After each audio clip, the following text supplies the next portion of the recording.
திருச்சி மாவட்டம் சமயபுரம் அருகே அதிகாலையில் சட்டவிரோதமாக மது விற்றது தொடர்பாக 2 பேரை போலீசார் கைது செய்திருக்கின்றனர். அது தொடர்பான அண்மை செய்திகளை பார்த்து வருகிறோம்.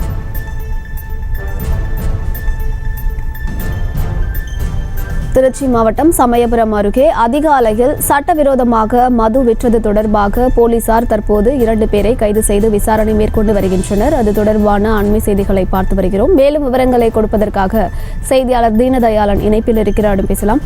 தீனதயாளன், இது தொடர்பான முழு விவரங்கள். அமருத், வணக்கம் அமருத்.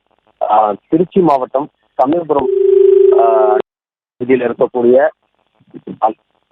திருச்சி மாவட்டம் சமயபுரம் நாள் ரோட் பகுதியில் இருக்கக்கூடிய அரசு மதுபான கடை 2 செயல்பட்டு வருகிறது.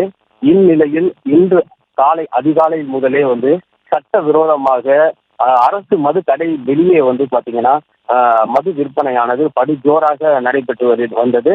இது தொடர்பாக சமயபுரம் காவல் நிலையத்திற்கு ரகசிய தகவலின் பேரில் சமயபுரம் போலீசார் சம்பவ இடத்திற்கு அந்த மது பாட்டில்களை 100க்கும் மேற்பட்ட பாட்டில்களை பறிமுதல் செய்தனர்.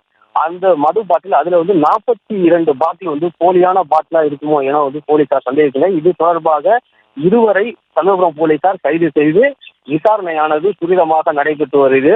இந்த கள்ளைச்சந்தையில் அதிக அளவில் சமயபுரம் பகுதியில் கள்ளைச்சந்தையில் மது பாட்டில் விற்பனையானது காலை முதலே விற்பனை செய்து வந்தது பெரும் பரபரப்பை ஏற்படுத்தி இருக்குது. இது தொடர்பாக சமயபுரம் போலீசாரிடம் கேட்டபோது முதல் கட்டமாக 2 நபர்களை மட்டும் அழைத்து விசாரணை மேற்கொண்டு வருகிறோம். இது விசாரணைக்கு பிறகுதான் முழுமையாக தெரிய வரும். அமருத்,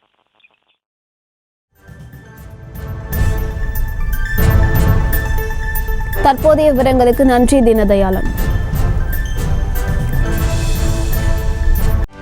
செய்திகளை உடனுக்குடனும் துல்லியமாகவும் தெரிந்து கொள்ள சப்ஸ்கிரைப் பண்ணுங்க.